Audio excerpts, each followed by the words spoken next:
Good. Okay. Hi again. Welcome to the special Synastry class. And it's wonderful to meet all of you because we have met before in all the level 1 and level 2s and the other classes. So it's one big reunion for me, and it's really, really wonderful.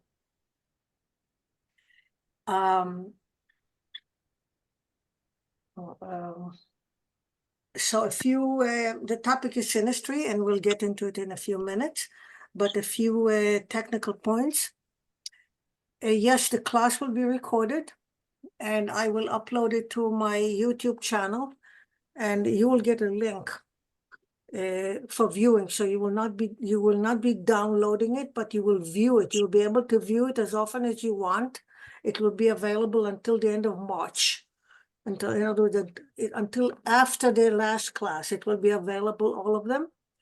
So you will be able to review as often as you want. So that's in terms of the recording. In the past, I've done it differently. I sent download to people, but this is a different type of class. The material will not be complicated, and you'll be able to take notes, and even when you all take more notes when you watch those recordings.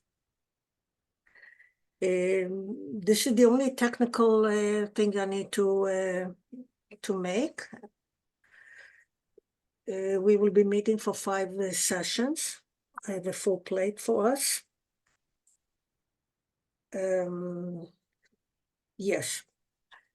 The topic of Synastry is very sensitive, always, because there is, or Synastry, a relationship, which is relationship, basically. A relationship is at the top of every discussion in our lives.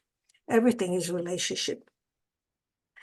And chances are that when I'll be talking and explaining things or discussing things, it will ring a bell for you in terms of your own chart, and you'll be focusing on your own life and your own chart while I'm talking about other things.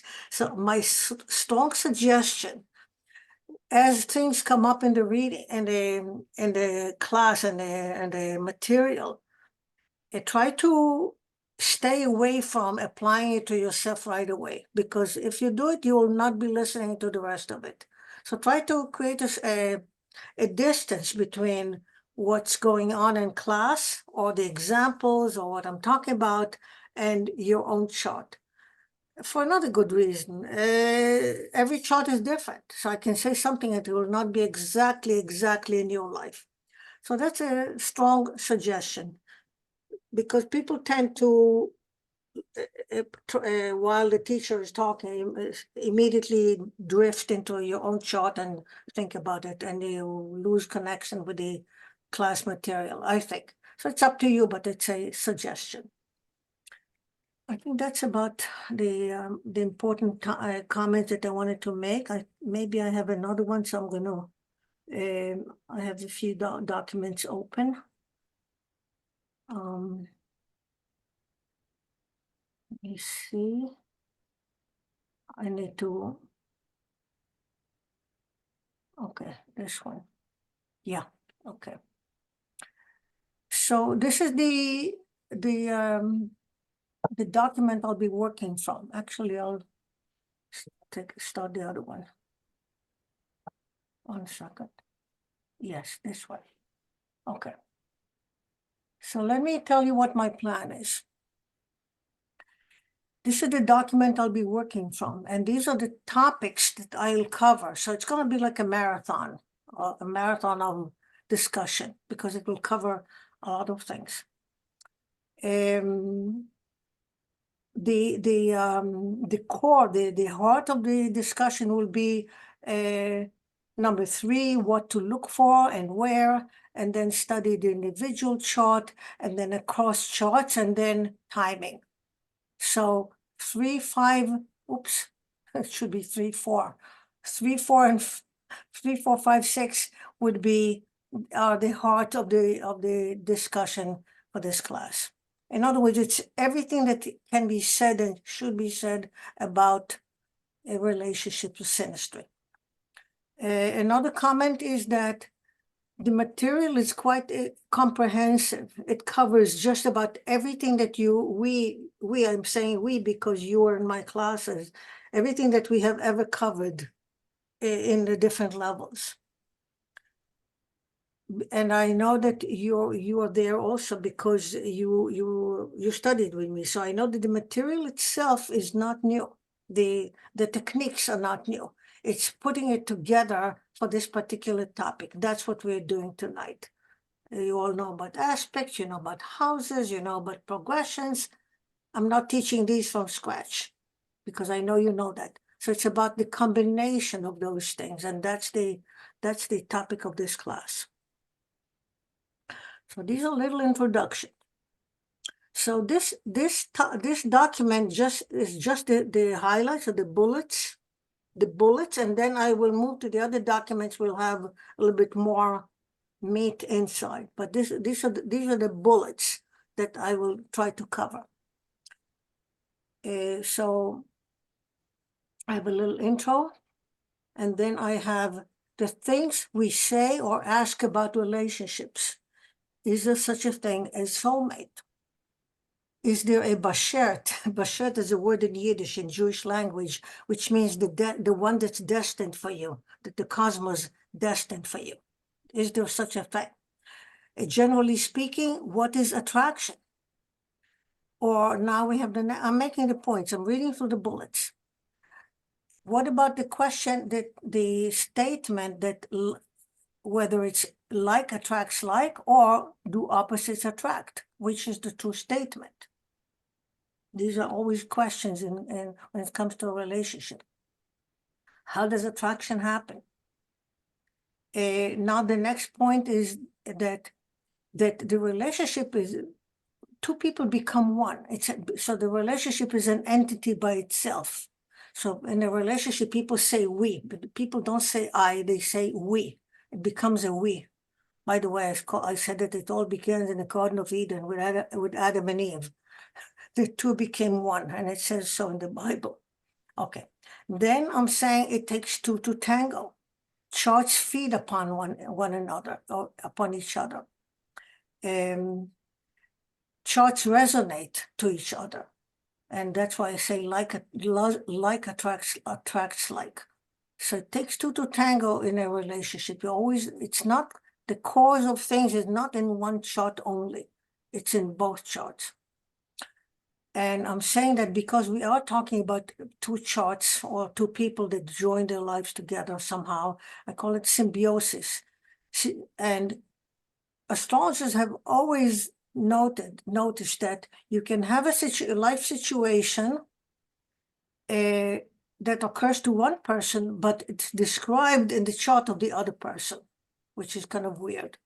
It's because it's, like I said, takes two to tango. So all these are general questions. And now the next one is between whom? That's a simple item. I'm saying that basically when we discuss relationship, it's very generic. It's where it happens where there is a sustained personal interaction, sustained. Doesn't have to be a marriage. It can be many other things. As long as it's sustained, it's an ongoing. So the patterns develop, and patterns are come from the chart. So this is very generic. Obviously, the ultimate is marriage, because marriage is committed. Marriage, you're really intertwined into each other's lives. Household, finance, everything, children, your lives really become one. For better and for worse, it's the ultimate, and marriage is not necessarily male-female. It doesn't matter. It's the act of marriage. It can be similarly two people that have an intimate life together. You know, maybe boyfriend, girlfriend, or whatever, lovers. Still, it's some committed format, committed connection. Then patterns begin to show up. Obviously, business partnership is also a relationship, but it's on a limited level. legally they call it LLC. So this is an LLC, limited. Friendships is also who are you friends with? Those who resonate with you. I added parent and child, but I'm not sure that belongs here. I don't think that's exactly right. So can take it out. Then we have the item of what to look for. What to look for means in charts, and this is the core, the heart of the matter. What do we look for to understand it? And where in the chart? So I have A and B here.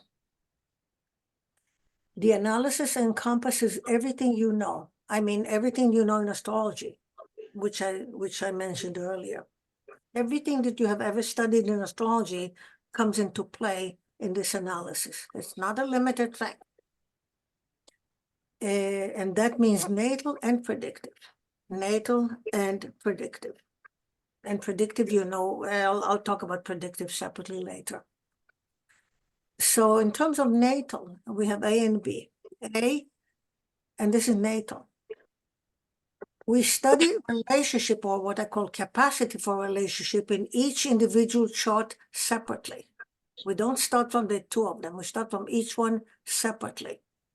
And we look for patterns and what I call capacity for love and emotional expression in general, in individual chart. I'm reading from the screen. I think you can see that. Then I'm saying we also look for aspect patterns and houses involved that may have an effect on relationship. Each one of these will be broken down into detail later, each one of these. And then we have specific planetary combinations, specific planetary, not any, specific planetary combinations. Combination means aspect that affect relationship. So this individual, and that's a thorough job, and you can get a lot just from the individual before you even look at the other person. And then we have B, across charts. Now, if I have the chart of two people, then I will do the same for the other person, and then I will look at the two of them together. I call it across charts, side by side. And this breaks down into elemental compatibility of the luminaries. This is kind of level 1, kind of basic. It's not always the story, but I added it. Then I have planetary conjunction. Conjunction means planet A in one chart conjunct planet A, same planet in the other chart, a conjunction. But you can also have planet A in one chart conjunct planet B in the other chart. These are very meaningful in chart, in relationship analysis. This is the across charts. And then, in addition to planets conjunct each other and one another in different chart, then we have exchange of angles, ascendant, descendant, usually. Ascendant A, same as ascendant B, or descendant B. It's an exchange of angles. All these create contact and connections and need attention. So that's in terms of the process. Oops, I see a lot of typos here.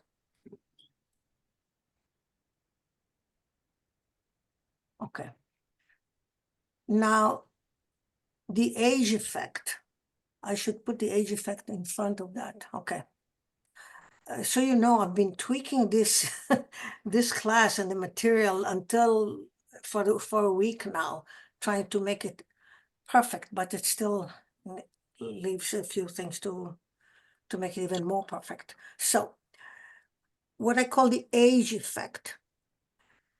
So this is what happens when we read for people or we observe people, and what love or relationships looks like in the different ages of life. This is not precision, but it's like my own little impression, we'll say. So people who meet in their 20s, still very young. So it's based on attraction, not necessarily about buying a house or settling down or anything, just attraction, without the baggage of the previous years. very young. So it's based, I would say, on attraction. Then we have the famous Saturn return. And when relationships form during the Saturn return, and I'm sure you've heard this before, they tend to be very solid. It's like the sense is it's about time. It's about time to do it. I cannot wait any longer. I have a partner. Let's get married. Let's settle down, and so on, or looking forward. I think people who go past the Saturn return without forming a marital or partnership, they tend to wait much longer. It's not, it's like they didn't make the decision at the right time in some way. But again, it's all an individual chart. There's no one rule when. In terms of the timing, it's the chart will decide of the exact timing. Then for age 40s and 50s, I wrote the laundry list. What do I mean by that?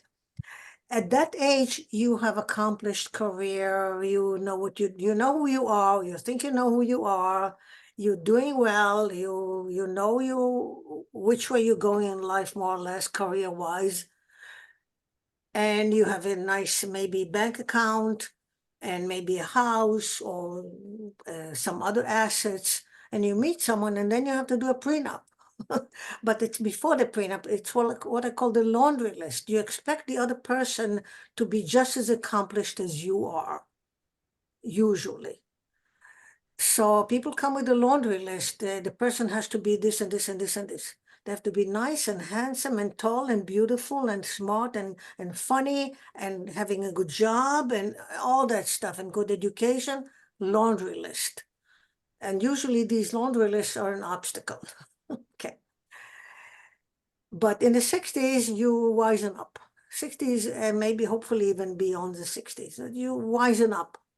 You compromise. The children are out of the house, but they're there and they have an opinion about you, and you have to deal with them if you form a new relationship because they're grown and they have their own opinion. They don't want the partner to uh,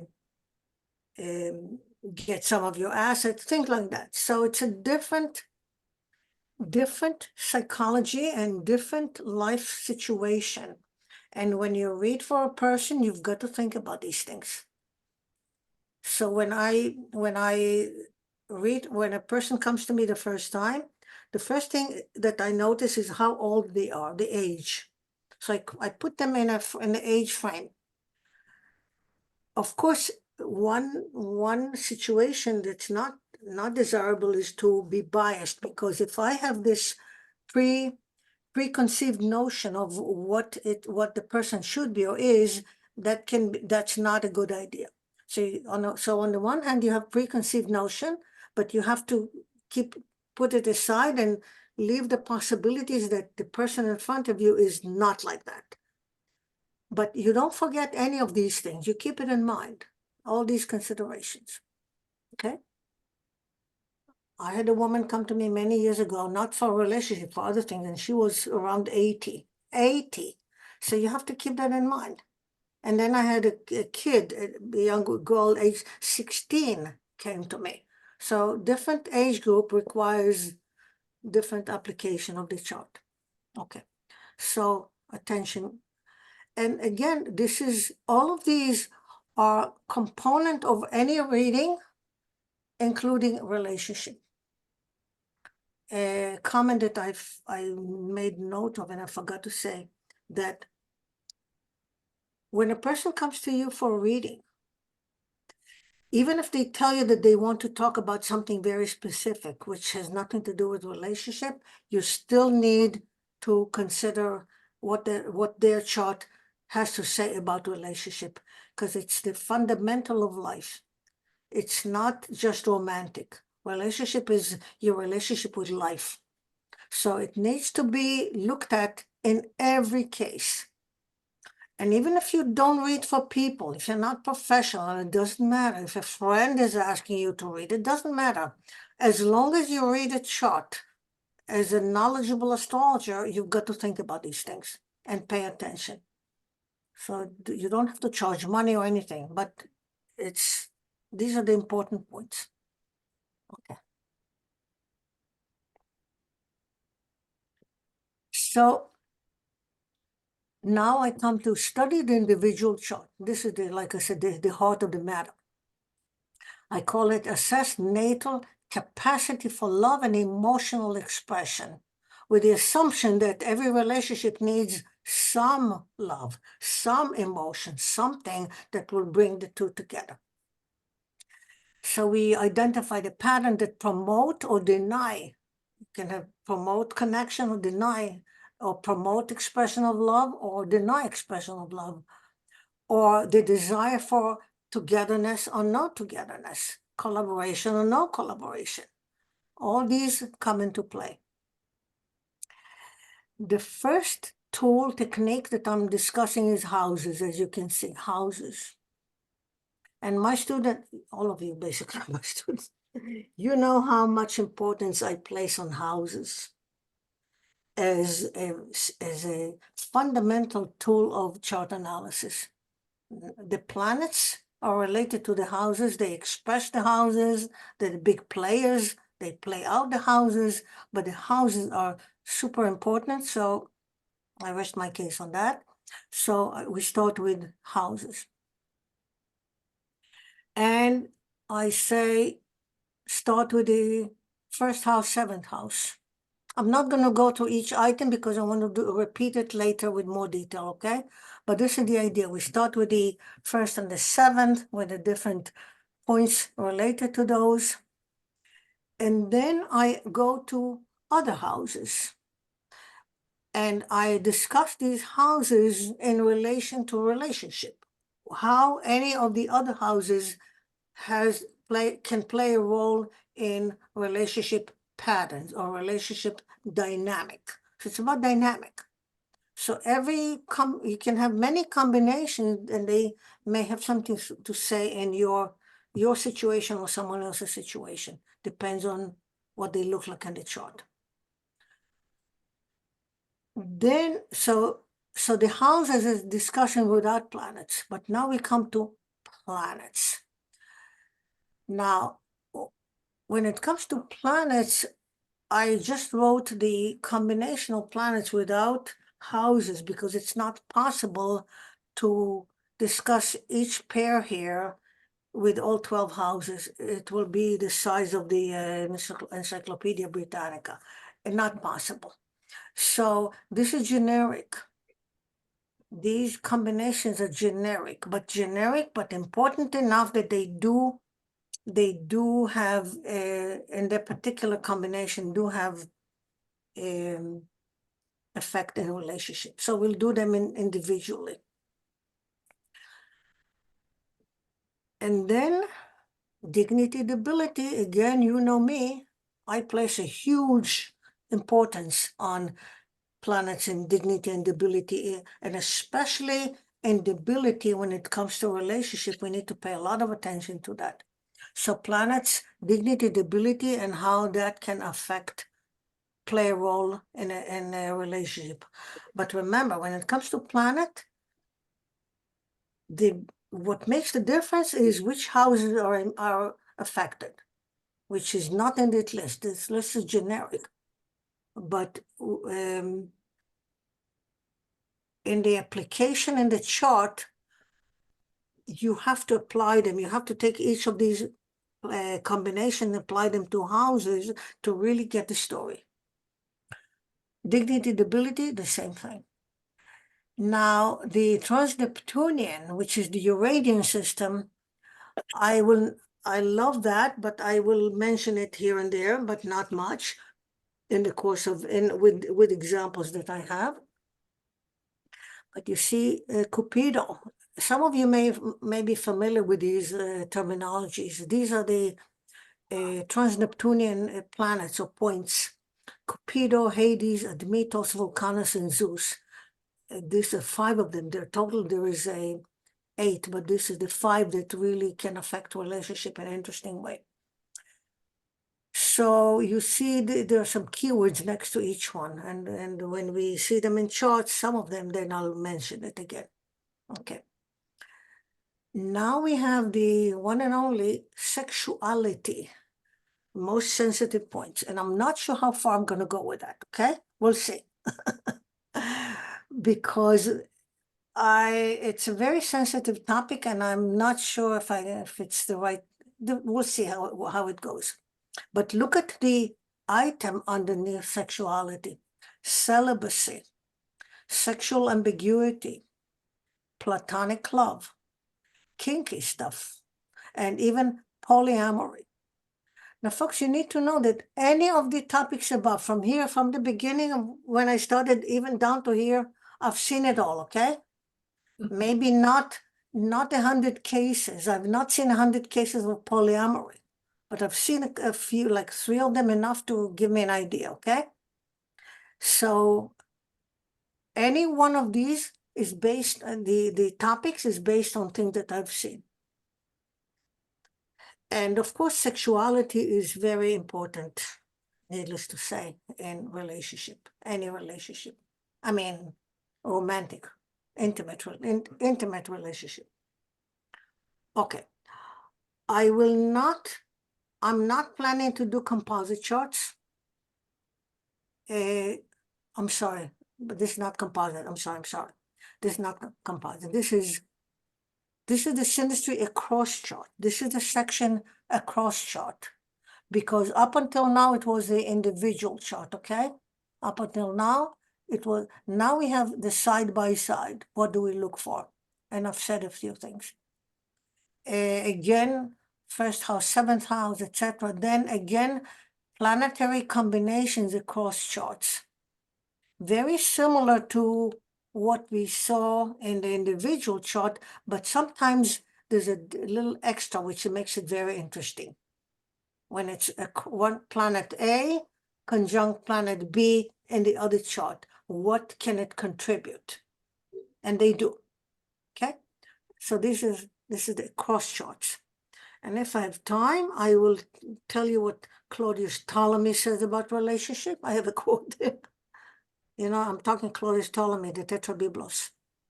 Okay, and now we have the predictive part, which is what I call why now?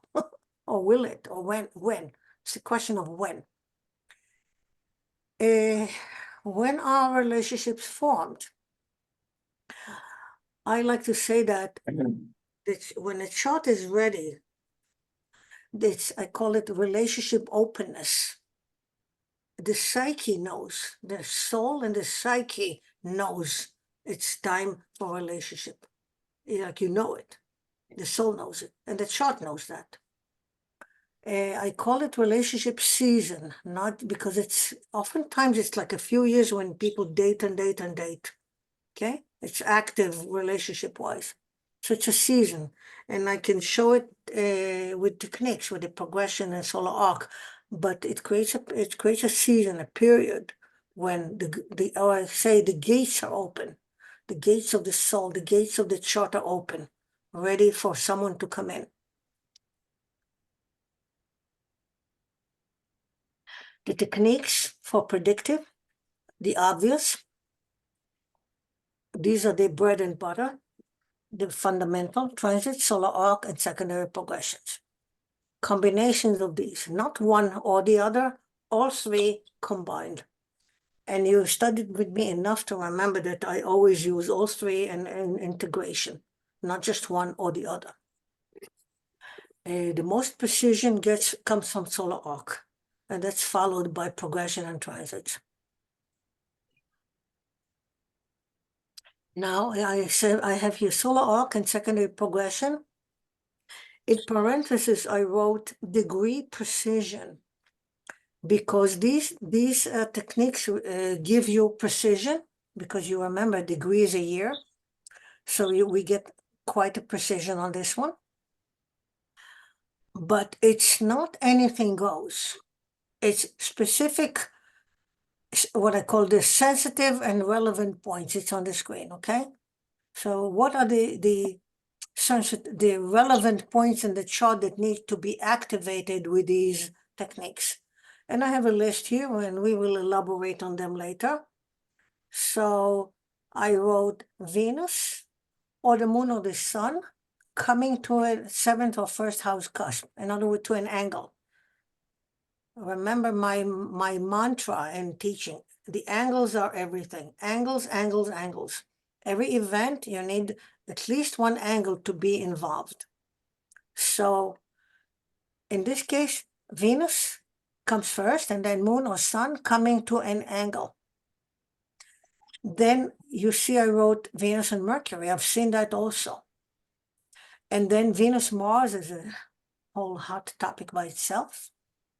And then the sun and the moon. Notice that I put the sun and the moon, not the first. The angles, and contact with the angles come first. Transits, again, I wrote two angles, Jupiter to seventh house. But I wrote also Saturn, Uranus. Yes, you can have relationships being formed with these planets. Doesn't have to be Venus. You know, it's not always lovey-dovey. It can be a whole different story of a relationship based on different things.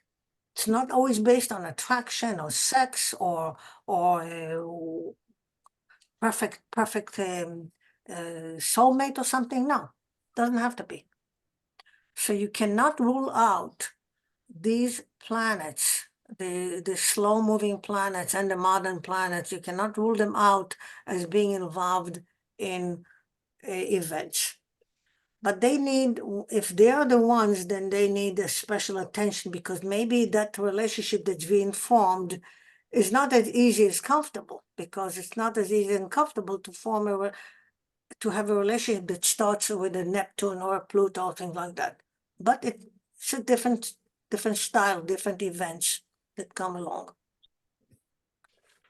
And now I have other is solar return, something, and then there's the meeting chart and the wedding chart, which is electional, and then even something with composite chart. So all these are extra. So the bread and the butter for predictive is what I just finished listing. And before that, we do the individual. And then after we do the individual, then we do the cross charts and so on. So this is a mouthful. And that's a journey I would like to cover in mere 5 weeks. Now, I have tons of examples. I worked a lot to use charts, or take charts of well-known people to make it easier on me and on you. I have a lot of samples. I prepared them, each one in a document, of individual people and of couples, to see what keeps them together, what keeps them apart, etc. But I'm also inviting you to send me chart for class. Now, I'm kind of trembling because maybe it's not a good idea, but I will say it nonetheless. There are many of you. I don't know if I can handle more than one case, or 1 or 2 cases, but send it to me nonetheless. So what can you send to me? Let me start again. For this topic, you can look at charts of a couple, but I'm saying that you can even look at chart of a single person without the couple, just a person. But for the purpose of studying relationship in that chart, you see what I'm saying? Not someone? Okay. So it doesn't have to be a couple. You don't have to send me 2 charts. But the topic has to be relationship. That's number 1. Also, as I always say, not yourself, not your parents, not your children, not your loved one, not your boyfriend, not your girlfriend, none of the above, only someone whom you know. So if you send me something, tell me only first name, no last name, and how you know the person, and a relationship event in their lives. 1 is enough. And maybe a brief description of that event. If it's someone getting married, and ideally the date would be not so much of the marriage, but the time of dating. When a relationship starts, the dating is more interesting. Again, nobody no loved ones. Many years ago, I had a student and she brought to class someone who she called whatever. She said, no, it's just a friend. Turned out later, a month later, that it was her husband and she didn't tell me. And she was not candid with me. So of course I cannot check that, but I'm asking you, let's be clear on that. Nobody whom you have a very intimate relationship with, it's not a good idea.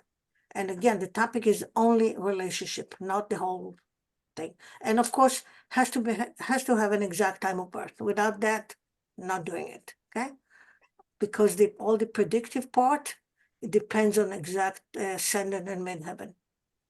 Okay, so this is a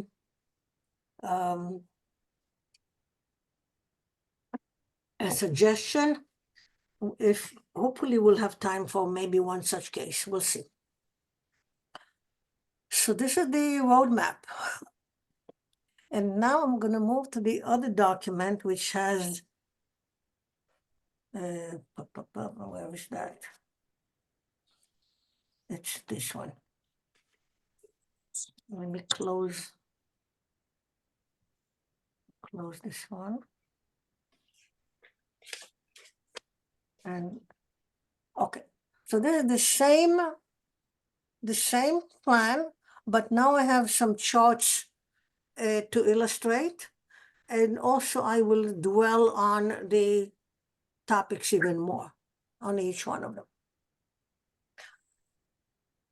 Let me see how far I want to go with that. Yeah. Okay. Try to budget my time a little bit. One more thing I forgot. In terms of questions, I'm sure that once we start, you will have comments or question or something. And because there are many of you, one of me and many of you, and then we are on Zoom, then I'll try to remember to after some certain topic, stop. And if anybody wants to ask a question, just yell, and then I'll let you speak. I'm saying yell, don't yell. I mean, say something, because I'm not seeing all of you on the screen. Zoom allows me to see only five cameras, and there are many more of you, so I cannot see all of you. So I will. So if you say you have a question, you have to say your name, so I know, and then I'll move the camera on the Zoom camera on my screen to see you. I need to see you when you're talking. Okay, so this is a technical. Okay, I see. Technical point. Okay. Okay. Okay. Okay, so now I will continue. So we'll try to I want to fill in the blanks in all these points, these highlights. Yeah. Typos. Okay. Okay, I don't need to repeat that intro. I'll start with the things we say or ask about relationship. Ooh, good. Okay, now is a good time. Give me a minute. I'm going to bring up something that I wanted to, that's relevant right here. And folks, I'm pausing the recording, so don't let me forget to start again. Okay, so when to me, this image sums up a relationship. You don't need more than that. This is a relationship. Each circle is a person, and you can be two people apart from each other, side by side. That's the top two circles. And then you can share your lives, some of it. That's the middle. You share some of your life with the other person, but the rest of your life is separate. And then at the bottom, this one, you share most of your life. You still leave some individuality on the side. And this is almost what you might call soulmate. You're the same, one on top of the other, the same. okay? Which is rare. So this diagram, in my opinion, sums up the whole story. But you can also be like that, very different. You can be round and the other person could be square or triangle. They cannot even meet, okay? So these are relationships, that's it. You can say that maybe these are people who will get together eventually, and these are people who will remain individual, their own independent. Okay. To make it a personal point, I have been married and I have been unmarried. I don't like the word divorced. I've been unmarried. But, society, and when you fill out forms, anyway, you have to write down married or divorced. And for a million years now, I never use the word divorced. I say independent. I'm not married, I'm independent. Try that in your own lives if you need that. Not everybody needs that. Describe yourself as independent, and you'll make a big difference in your thinking. Independent.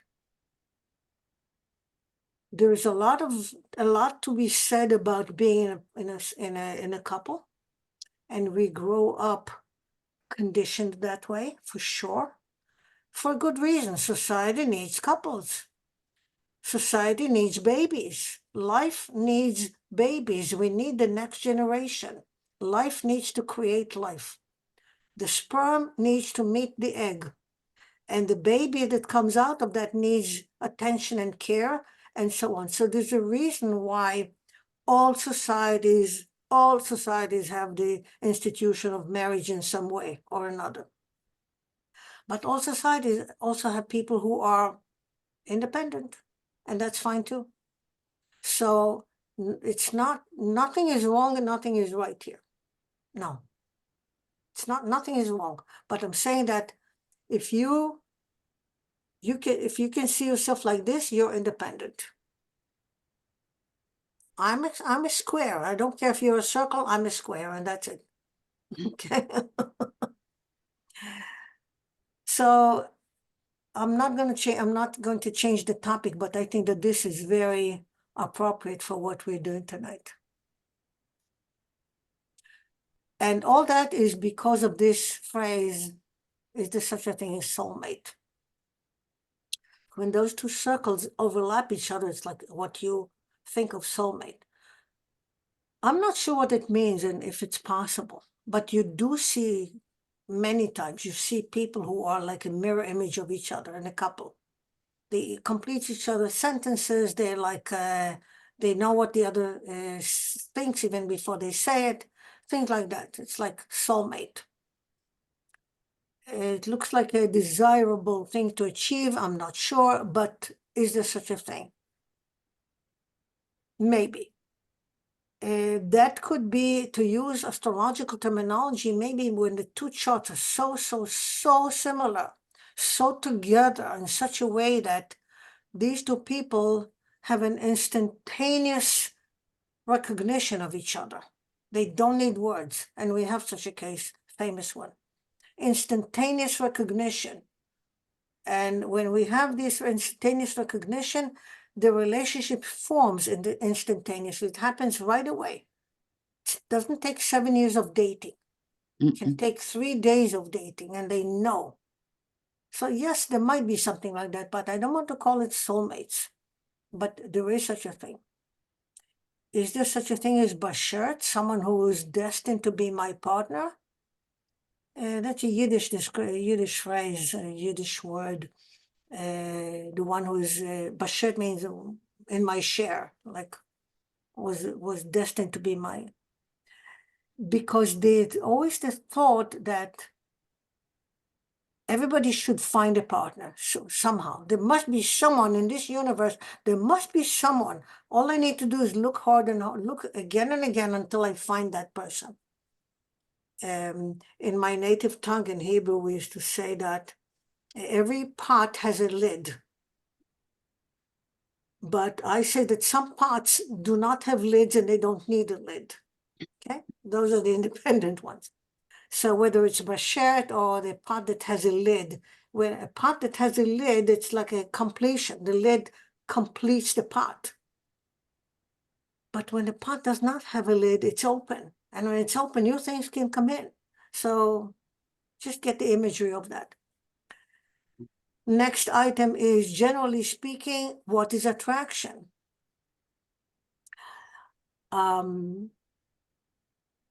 Attraction can be intellectual, say minds, meeting of the minds, but more often than not, it's physical attraction. Whether you know it or not, there's something physical going on. And it's, even when you meet a person socially, and you feel attracted to that person, not romantically, you're just drawn to that person. There's something that draws you in. And I think that it can be described astrologically. I think the moon can do that. Pluto can do that. By the way, Pluto is not always negative. Pluto and the moon, and they are sometimes mirror of each other, they're magnetic. It's in a magnetic force, magnetic. So it's a lot about what happens in the two charts, and also at the moment. It's the moment when those charts are open, the gates are open, two planets meet each other, the energy is there, and this energy becomes physical, literally. I cannot go further than that because I don't have the tools to describe what do I mean by physical attraction, but it's there. So you're drawn to a person. Yes. I've had this in my own life experience, and oftentimes that is included with intellectual attraction. I like the mind of the person. Something about it is very compatible with my own thinking. So you're drawn to that person because it's the meeting of the mind as well. Okay. Now, like attracts like, or is it opposite attract? This is the common folklore, common folk wisdom, kind of. People say opposite attracts, and I don't think so. It's on the surface. On the surface, it looks like opposite attracts. If you look at it's a couple, and you ask, what are these things, these two, what do they have in common? It's like an odd couple thing, right? What do they have in common? That's the way it looks to you. But I'm sure that if we had the charts of those two people, we would see how they actually complement each other. Complement or resonate. Something, a pattern in one chart is repeated in the other chart. And there's no one rule, so I cannot tell you right now what it is. I'd have to see the chart. So in my opinion, it's not opposite attraction. In my opinion, it's always like attracts like. But you don't always see it unless you have the chart, the astrological chart. To me, it's already half my life in astrology. If I don't have a chart, I feel like I'm walking blind. Anywhere I go, I need to have a chart in my head of the person or something. If I have a chart, I'm not blind. Without a chart, but you know, when you have enough years with astrology, even without a chart, you can sense the energies and the interaction, and you say, oh, that's Mercury, that's Mars, that's Venus. You can second guess what's going on with the other person, even before you see the chart. Only recently I had this experience, very personal, but I have to share that with you, just apropos sharing. I was talking to someone. It was a special situation, a stranger on the phone, but he wanted to have lunch with me. Fine. And we talked and talked and thought, okay, we'll meet for lunch. It didn't happen, but the point is that my sense of him was that he was very much into meeting women and a new woman. And very gung-ho about it. Yeah, let's have lunch. Fine. And he gave me his birthday. And even before I look at the chart, I said, this guy is Venus North Node or South Node, I can't remember. Venus Node combination. Lo and behold, that was the case. How come I was able to say that? Because I can observe. That's what you do. You learn to observe the manifestation of the planets just by observing when you look at it enough time. Why am I saying it? I'm not sure anymore, but I digressed. Okay. So that's apropos people saying opposite attracts and I'm saying that if you know enough and you have astrology in your head all the time as something to guide you, you can observe and you're not walking blind. Okay. Then I have two become one, an entity by itself. That's kind of an obvious, but that's not exactly an astrological analysis. It's just an observation. Actually, it can be an astrological observation we will see with certain planetary combinations becomes very obvious when two become one. Two become one, yes, there is a certain combination that can do that. Next is the last two statements, and I already discussed them. It takes two to tango. Charts feed upon each other, and they tell the story of one another. Oftentimes, an effect or situation is expressed by one person, big time, but the astrological story is in the chart of the couple, or the other person in the couple, literally. It's like, I've seen that many times. It's kind of weird. Why should it be in the other chart? It happened to this person. It works. Okay, between whom I already discussed. A second. What to look for? Yeah, let's see what else can we add here.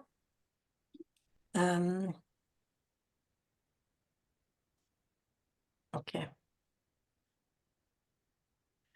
The phrase capacity for love is very generic. It's just kind of to draw attention. Because the real deal is, in this analysis, the specifics of the houses and the planets and so on, which is the second two lines. And then across charts, I already mentioned that, so we can continue. I already discussed the age. So now we move to the houses. Okay.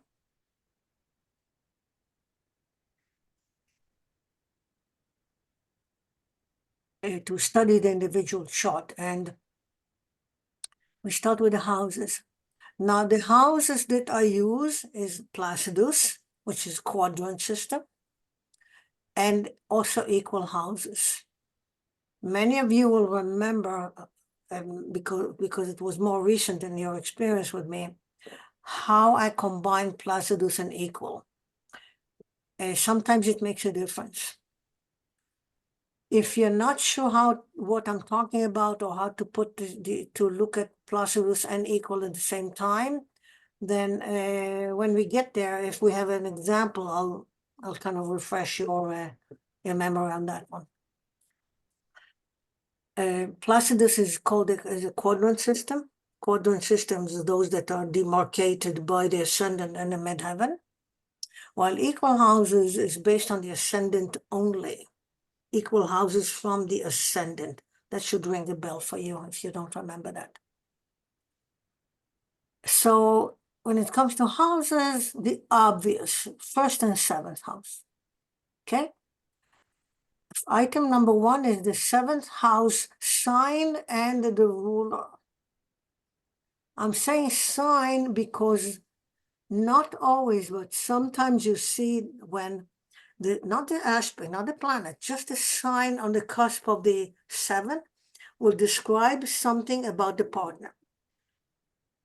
Not often, but it does happen that if the sign is, let's say, Aquarius, then your client will say, oh yeah, my wife or my husband is Aquarius, but they mean the sun sign. But somehow it matches. But that's not a rule. That's not a good rule. It happens, but it's not a good rule for understanding relationship. I just had to mention it, that's all. The ruler is important. And again, you remember, houses and the rulers is where it's at, where the game begins. So when I talk about the ruler of a house, the obvious is dignity, the ability of that one, aspects made by that ruler, and so on. But let me continue. Planets in the seventh house. In other words, not necessarily the ruler, just any planet in the seventh house. First, I'm going to say that the presence of planets in the seventh house creates intensity. Any house that is, call it populated. Any house that's populated by planets has intensity. I don't like to use the word energy, so I call it intensity. Intensity means that those planets in there describe something very important about the house, to such a degree that the ruler of the cusp oftentimes takes second place, because the planets in the house make a loud voice. They speak loudly. So the same goes for the seventh house. I didn't write it here, I forgot, but I could have, and I will next time, that you can have variety of situation in the seventh house. You can have the sign on the cusp, let's say make it Gemini, maybe end of Gemini on the cusp, and then a bunch of planets in the sign of Cancer still in the seventh house, but in a different sign. Do you get that? See what I'm saying? Everybody nod or say yes? Yes, okay. Right, okay. So that creates a nuance, and I'm not going to discuss it right now, but it's a nuance in terms of description of who is it in that seventh house. Who is that seventh house describing?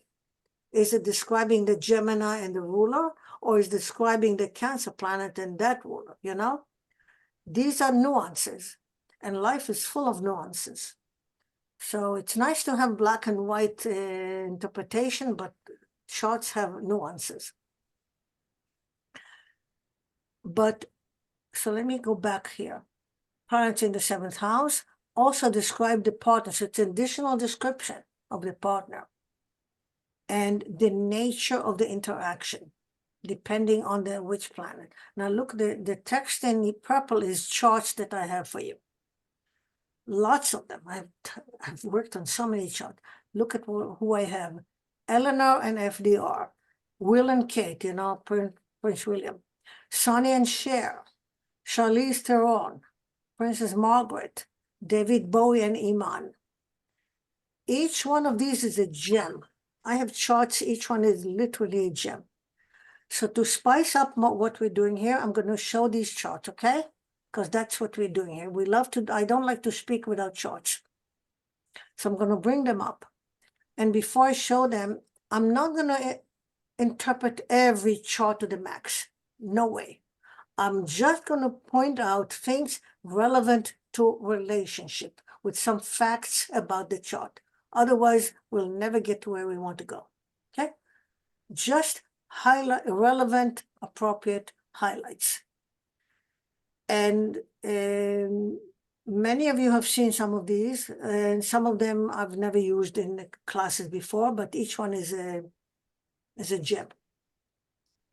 Okay, so I'm going to start with Eleanor and FDR, and everybody knows who they are. And if not, find out.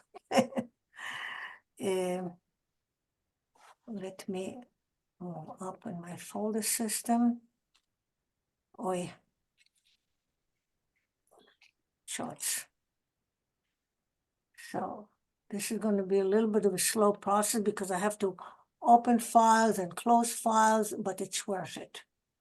Really worth it.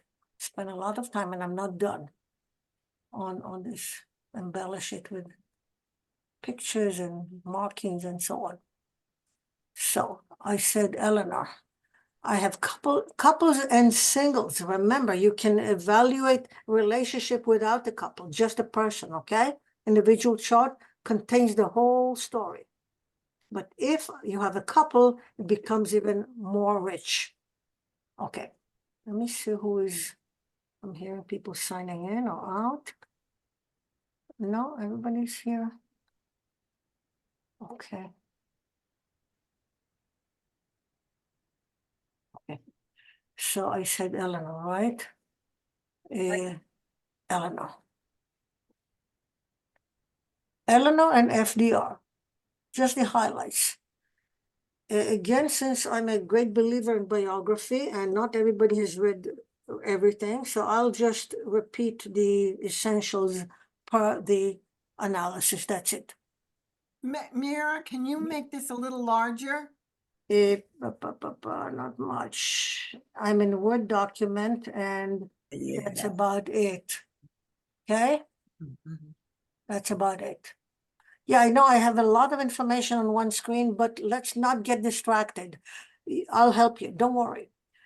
The way I will do it, whenever I want you to see something, I'll tell you where to look, okay? So on the left, we have Franklin Roosevelt. On the right, we have Eleanor. So we'll start with the pictures. On the top right picture, you see FDR before he was ill, before he was paralyzed with polio. And you see Eleanor on the right and his mother on the left. His mother hated the fact that he was going to marry her, marry Eleanor. He thought he could have done better. But he said, no way, I'm marrying Eleanor. Eleanor was like an ugly duckling, but she was very intellectual, very smart, and and apparently he liked her mind, I suppose, or something. So long story short, this is in Hyde Park here in upstate New York, this picture. You can go there. It's a wonderful place to visit. So the mother-in-law really, really didn't like it and gave Eleanor a hard time. And so that's the picture on the right. And they had children. Eleanor and FDR had children, and Eleanor was not the best of mothers. Motherhood was not her thing. Politics was her thing. So I think 5 children, I think 2 of them even died. Not a good story there. On the image on the left is FDR. This is a bronze statue of him. When after he had polio and he never recovered his use of his legs, and there's a story there. But you know, even when he was in a wheelchair and so on, he had an affair. He had an affair with his secretary and then another young relative there. So Eleanor was not happy in that marriage, but it lasted, and then he died. He died, and while that secretary was present, not Eleanor. Anyway, so relationship. In terms of FDR on the left, by the way, I try to put lines and highlights and circles to highlight what we need to look at to make it easier. So in terms of FDR, he has Saturn square to Venus. That's another thing. And then he has, that's the main thing. Apropos his health situation, the rule of the ascendant is in the 6th house, and that's the story of his health. But in terms of the relationship, it's the Saturn square Venus, not the best combination for expression of love. Also, there was one other thing. You can add to that, if you want, the ruler of the ascendant, Mercury, and the ruler of the 7th house, Jupiter, are in a square. I didn't note it here, but they're in a square. So a square means things are not getting, they may be comfortable, Jupiter and Mercury can be comfortable intellectually, mentally, which they were, those two, but something that doesn't get together. So that's Eleanor and the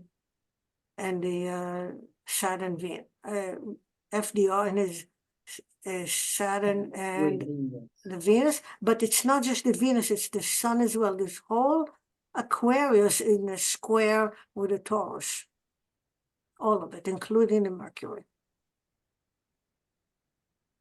And the moon is not in any helpful situation.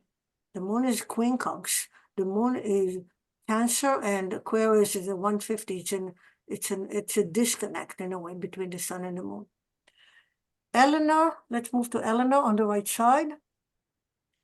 Eleanor has Saturn in the 7th house, trine the sun. And this is the story. I can go on and on because her chart is a mouthful about so many things that are it's a very rich chart. But just per relationship, my point is that Saturn does not prevent marriage. Saturn does not prevent a relationship. Saturn can solidify that. Saturn can actually make you more committed or more responsible for the relationship. Okay? When it's trine the sun, which is a different topic of mine, trines with malefics, trine the sun, it creates what I call longevity. She stuck it and stuck it and she stuck it out. She was not happy and she stuck it out. That's Saturn 7th house, trine the sun. There's additional story here because there's the dignity and there's a lot of dignity here, and there's also some debility and so on. I don't want to digress. And by the way, I said that this trine between the moon and Mars is that mother-in-law. Okay, well, you can see these in charts as well, the mother-in-law, but I don't want to go too far with that. So with trines, she stuck it out. And then she became a major stateswoman, statesperson by herself. Internationally, nationally, and internationally, she rose to fame. Apropos, still in Eleanor, the ruler of the 7th house, Mercury, is on the midheaven. Everybody can see that. Mercury on the midheaven with the north node and the sun, north node. When the ruler of the 7th house is on the midheaven, my way of describing it is your partner is instrumental in your career. Your partner is somehow helpful in your career. Rule of the 7th on him. And that's exactly what was. She did not have plans to become so well known and so popular. There was a story there with the primaries election, primaries to the Democratic Party. He was about to lose the nomination, and then the operative of the Democratic Party alerted Eleanor. They said, please come to the convention and give a speech. She came to the convention, she gave a talk, and the rest is history. He became nominated, I think it was his third term, second term, not first, his second term. He was about to lose the nomination, and thanks to Eleanor, he won. That was a tipping point, a very important point in her career. From that point on, she came out of nowhere into national attention, and she remained in national attention politics from that point on for the rest of her life. That particular case. So you could say that his situation catapulted her into national attention. So that's why I call it instrumental. It's not that he found her a job, but through him, through his situation, it came about. This is Eleanor.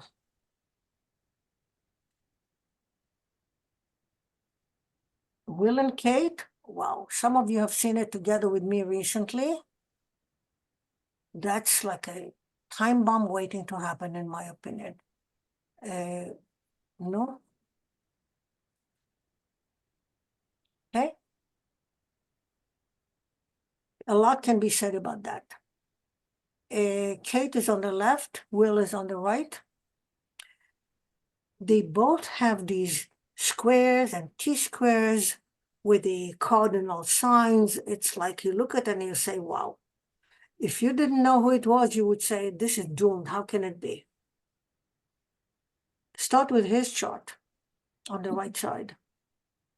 He has the sun conjunct the moon, conjunct the north node in the 7th house. That by itself is a prescription for relationship. See, I didn't do something I was going to do. I'll do it next time. Because I was going to go over all these planetary combination with you before I do that. So I was going to talk, I would have talked about sun moon before I came to the houses, but too late. I'm here already. Sun conjunct moon is what I call the crazy glue. Here I have it. Sun moon. Crazy glue, I call it. Sun conjunct moon. And this is the natal chart, natal, not even a cross chart, but this is natal. This keeps people together, sun conjunct moon, okay? So he's got sun conjunct moon. I'm still wondering, here's the example, Gemini on the cusp and Cancer is inside. Not just inside the 7, but it's intercepted. Intercepted. And I know that when there's interception like that, it's like there's more than one person in that marriage, to quote Diana. Remember Diana said that. She kept her, she tried to keep a low profile, but she, in an interview with a journalist, with a reporter, she said, there's 3 people in that marriage with Charles. She meant Camilla was the 3rd one. So this is not a threesome, but who knows? There have been, in the last few years, there have been rumors that about Will and having keeping a flame for a previous girlfriend or something. And here's the picture, top right, top left. And this has been in the news, saying that Kate was furious. He was paying attention to this one that he knew from before. Right now, the attention is on her and the surgery that she's been through. But this is before the surgery. This is a couple of years ago or so, more recent.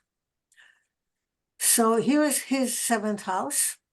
The sun, moon, and the north node means togetherness big time.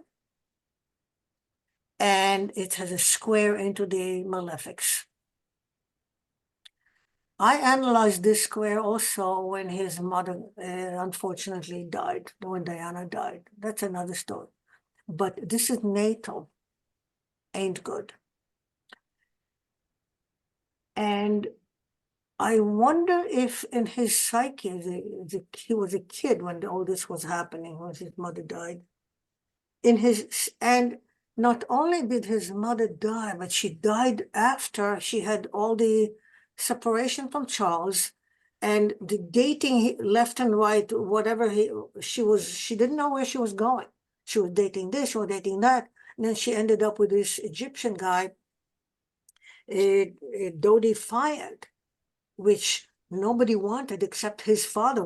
If you watch The Crown, you'll see that. His father made him date her. He didn't want to, but his mother wanted him to date her. So she was, a flower in the wind, like Elliot John, no, Elton John. Elton John, A a candle in the wind. That's how she was after the separation. And the kids witnessed that. Mm-hmm. They saw that even before she died. He was a teenager. They would have seen that. Even Harry was already adult, old enough to observe that, how miserable she was. So all this kind of remained, I think it kind of remained in his psyche, and it's emblazed in that square in that 7th house. So that sun moon togetherness holds everything against itself. The sun moon is a real glue. They doesn't let go of the other. You can say that in this relationship, maybe Kate is the one who is doing the glue, but it doesn't matter. It's in the couple. Look at Kate's chart. She has sun moon opposition. It's the opposite of that. It's crazy. So is it opposition? Is it conjunction? Is it a combination? Who's holding on to who? It's hard to say, but it's tight. And she also has the moon conjunct his sun. That's another crazy glue. So there's a lot of crazy glue there. So no matter what happens, they will stick together, but maybe they'll cause some pain to each other. They're still young enough that that can still happen. Sorry, not a joke. So we have the moon, her moon is conjunct his moon and his sun. Of course, she was destined to meet him and to get there, to get to that point. But she has the whole T-square. Look at that. The same. They were born only 6 months apart. So they share the same malefics. They share just about the Scorpio, the Libra, they share it. And on top of that, the sun and the moon. Yeah. So this is difficult to look at. Apropos her illness, which is very recent, I took another look at her chart and it kind of jumps off the page. The ruler of the first house is in the sixth house, the Leo and the Capricorn. So she has some, it was not like a flu, it was not a small thing. If your sixth house is involved, it's like chronic. So she has some health issue that is serious or for life. It doesn't have to be ill all the time, but it's a condition that you don't get surgery for nothing. And also the moon is in the 12th house. So she has 6th house, 12th house. That's a mouthful in terms of health with the malefics. And one last thing. I remember reading a long time ago, again, I browse through biographies a lot because the headlines don't do justice to what I need to know. So if I want to really understand the chart, I dig through on the internet. I go left and right, up and down, and read interviews until I find more information. So at one point, I read that these two, Will and Kate, in their patronage of, the royal duties, they have to be patrons of this and that, and support different organizations. So they tend to support sports team on top of everything else. And I remember reading that they're competitive between the two of them. They get competitive between those two. This one supports this one supports the other one.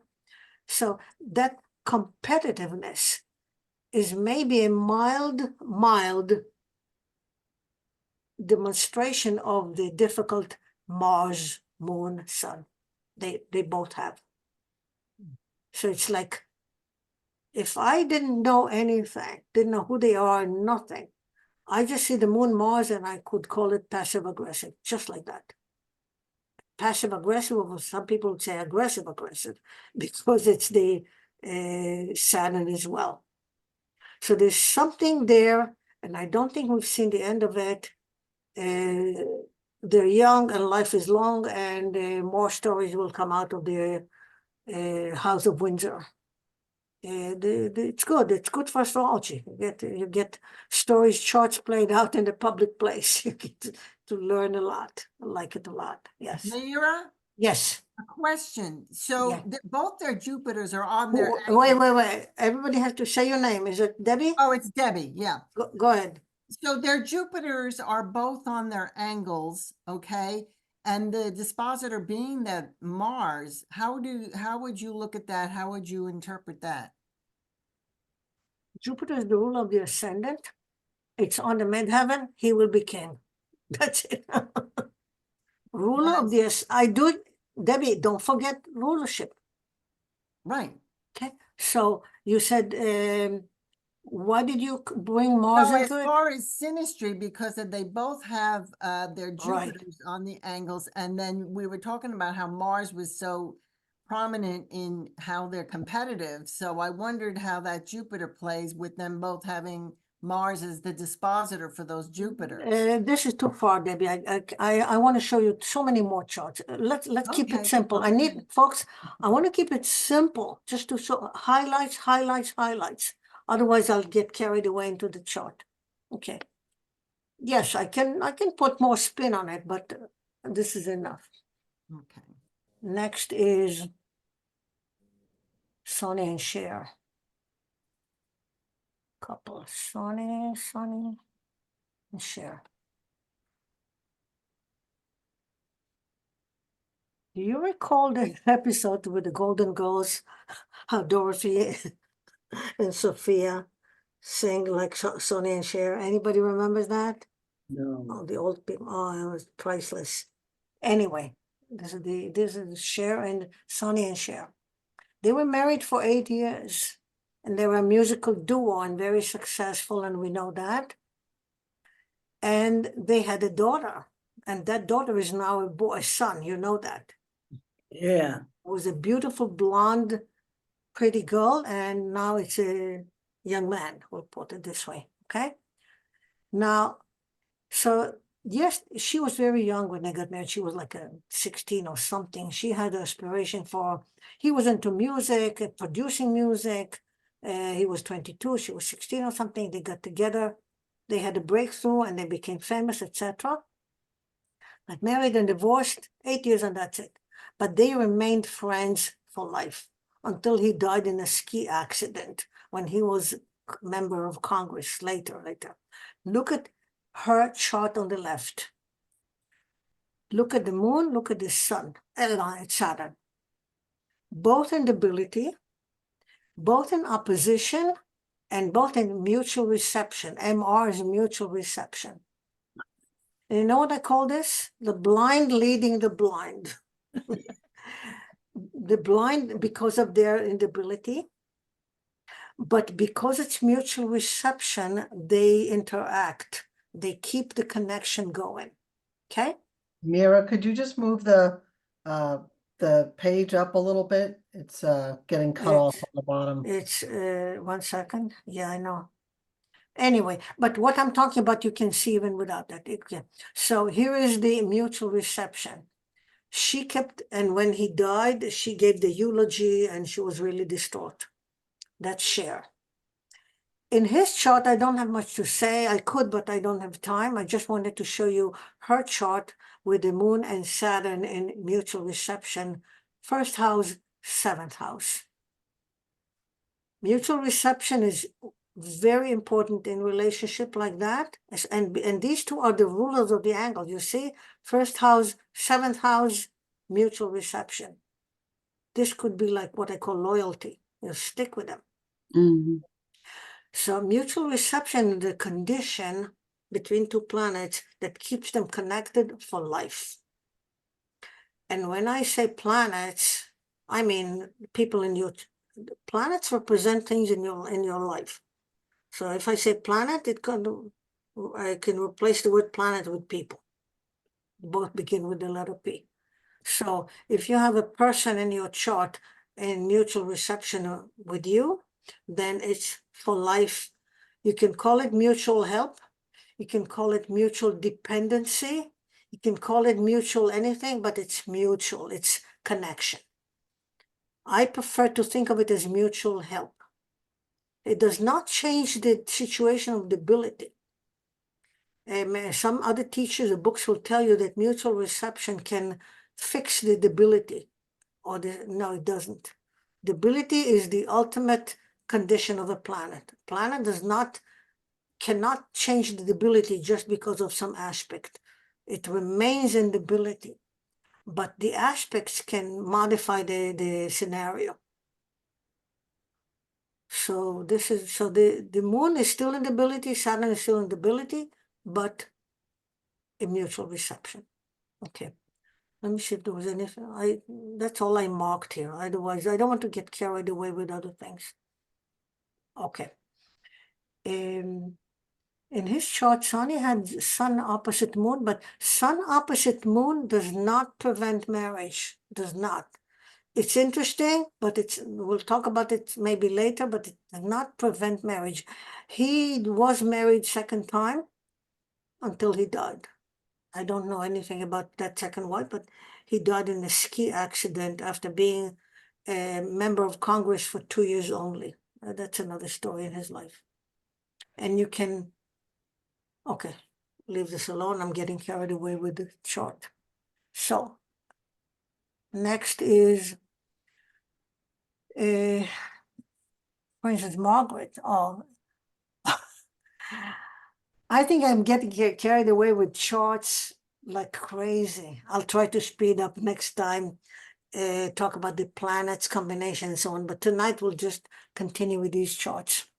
So let's go to a single chart, Charlize Theron. Not a perfect example, but why not?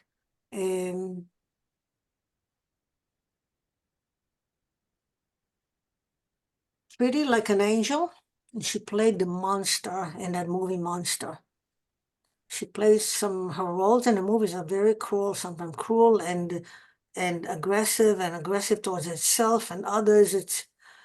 Well, she has a background for that. Her mother shot her father. We know all that story, right? Her father was abusive, abused her mother, and he came home drunk one night, and he was about to attack the mother, so the mother shot him, literally shot him dead. And she was acquitted. She didn't go by court. The mother was acquitted. But that was the experience that Charlize had at home. And here is Mars to help that. Her Mars is in Taurus. That's a debility for Mars. I call Mars in Taurus a very dangerous Mars. And it's also with the South Node. This is a very difficult Mars. And it's square the sun and the moon, sun, moon in conjunction again with Mercury. This is a mouthful. So I'm not going to try and interpret the whole thing, but I'm saying that the Mars square the sun and the moon is again an aspect of violence and aggression. Question is, does it play out in her relationship? And she's not married. I don't think she was even close to. She dated here and there, but she's not. But I think more recently she adopted a child or something. She adopted a child. She said, I don't need to be married to have a child, and she did. Now look at her ascendant and Venus in Virgo. I rest my case.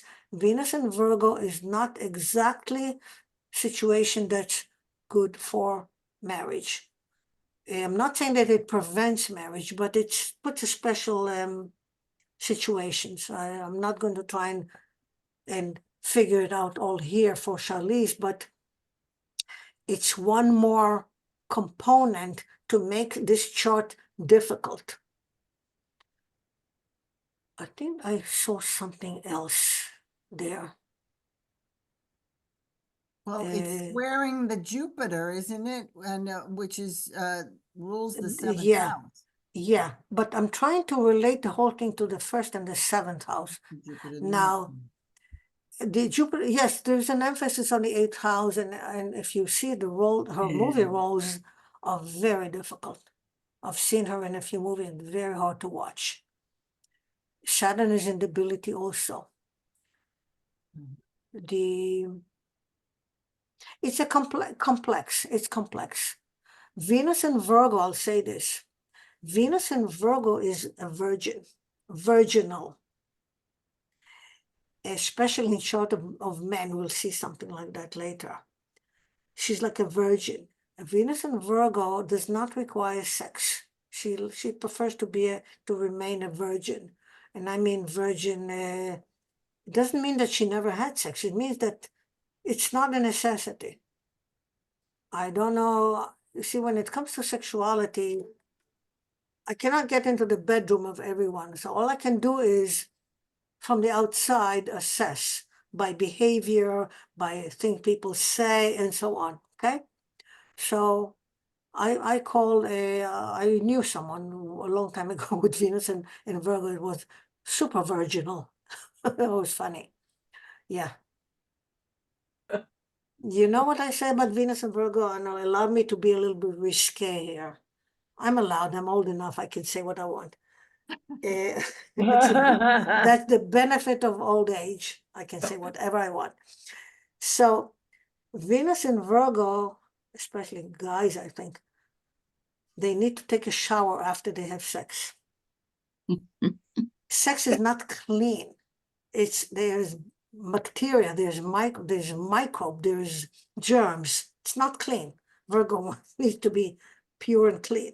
So it's that kind of attitude towards sex sometimes with the Venus and Virgo.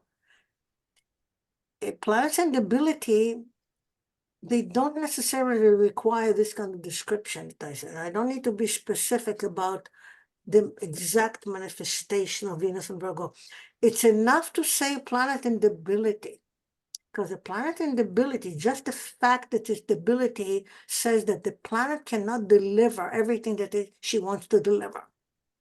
This is another one of my lectures. Some of you have seen that, my lecture or my webinar on planets in fall.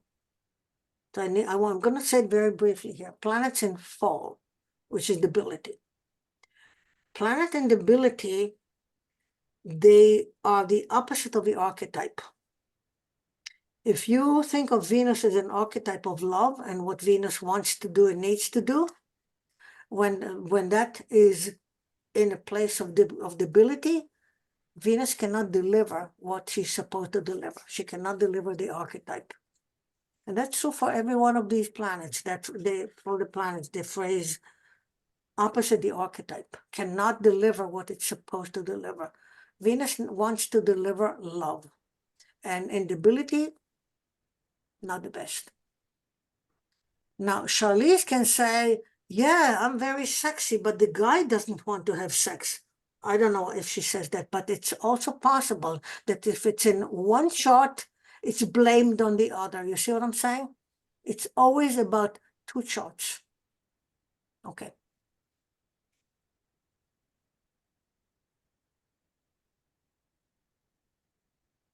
Okay, I know I'm over time, but I just want to finish these 2 more charts and then we'll call it a night. You know me, I always go over time because it's so much fun.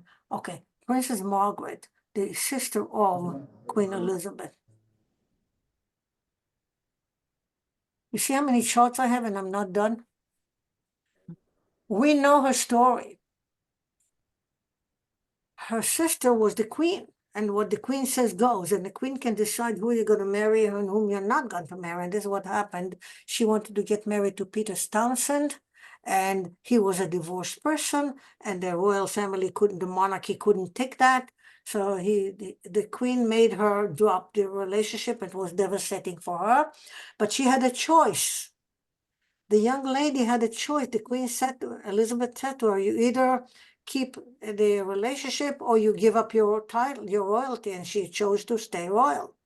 It's in the Crown, it's the Netflix Crown. It's okay. Look at her Saturn in the 10th house, and you understand that just like a queen, duty prevailed or status prevailed. But look at her first house, 7th house. This is textbook.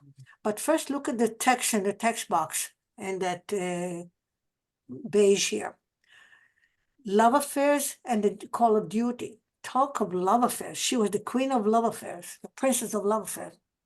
But it was love that could not be. That was Peter Townsend. Then she was married to Armstrong, and he was a playboy or something, and she was very frustrated. He was not even faithful, I think. Then she had other scandalous affairs. One of them was in the Caribbean with a boy toy or something on the beach. She spent time there.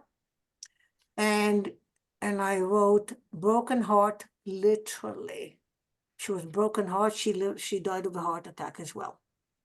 Heart, heart, heart. That's the Leo, Sun and Leo in the 6th house.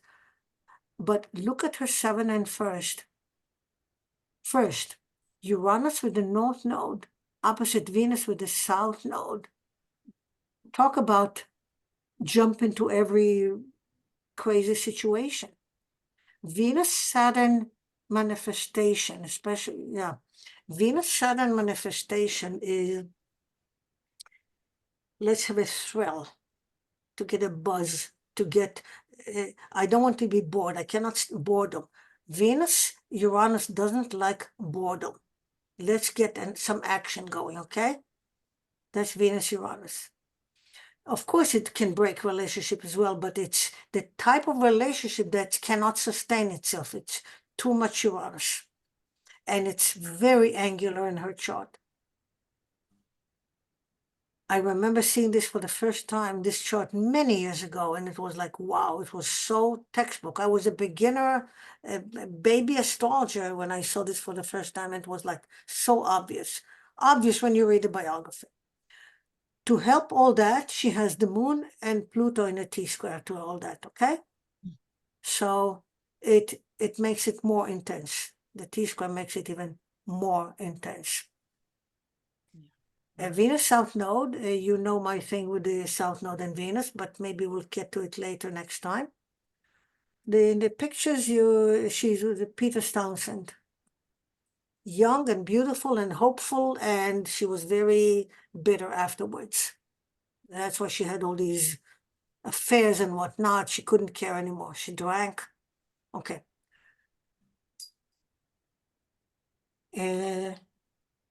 Okay, last one. David Bowie. Love this. David Bowie, we have a couple.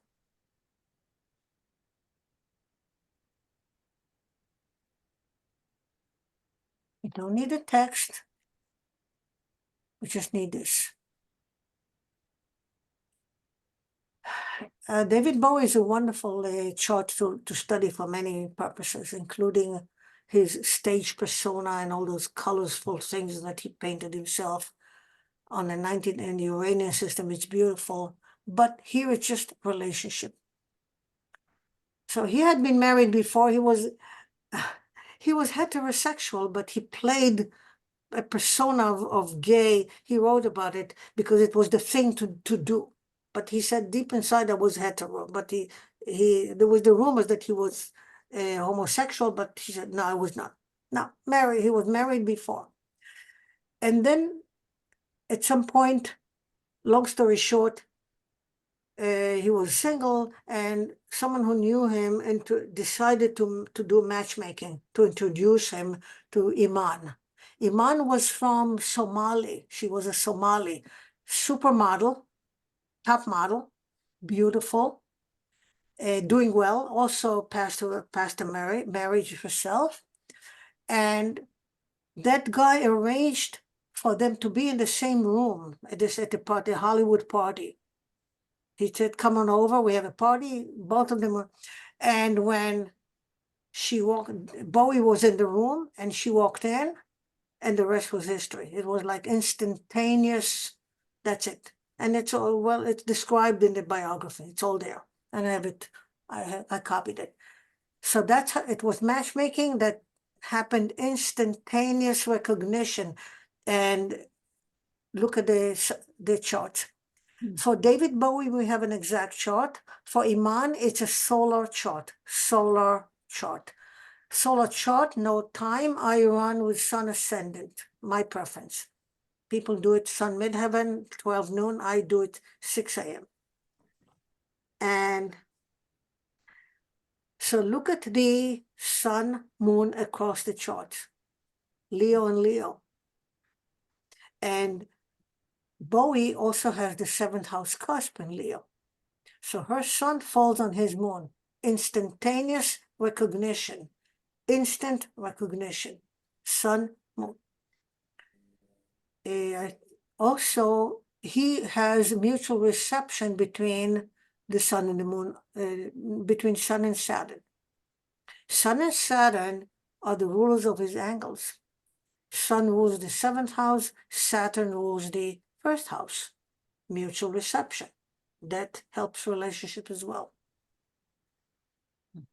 And they stayed together until he died. He died too young. They had a daughter. They have a daughter. It was the way they started, the way they continued. They were never apart from each other. They were like the same mind, same soul, same everything. It was like his soulmate. But you know about soulmates, sometimes things cannot be too good. They cannot last. If it's perfect, then it cannot last. So that's all for tonight. So my plan for, you want to go on, right? Me too. I have tons of charts. My plan is actually to move to those planetary combinations and say things about them and then come back to the charts, which was my plan, but I forgot. Because once I look at charts, it's like, that's it, I'm a goner. I love charts. Folks, I'll see you next week. Hopefully my plan on with the YouTube will work. No reason why it should not. I don't know if I'm going to do it tonight or tomorrow. So within a day, you'll get a link to the recording on YouTube. And it will be there until the end of March. Okay? Okay. Thank you, Yes, Meira. Thank you so much. Thank you. Yeah, Thank you. thank Meira. you. Good night. Let Good me, night. don't go away, don't go away. I just want to see you again, all of you. Okay, now, okay. Okay, because when I stop sharing, I can see all of you. Okay, see Take you. it easy. Thank Good you. night.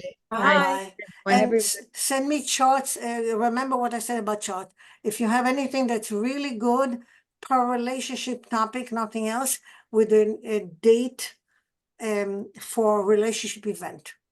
And if it's a meeting, if it's a marriage, I want not just the marriage date, but the start of the dating, even if it's 7 years earlier, okay? The dating, when people started the dating, it's very telling. Okay, night. Night. Bye. Bye-bye.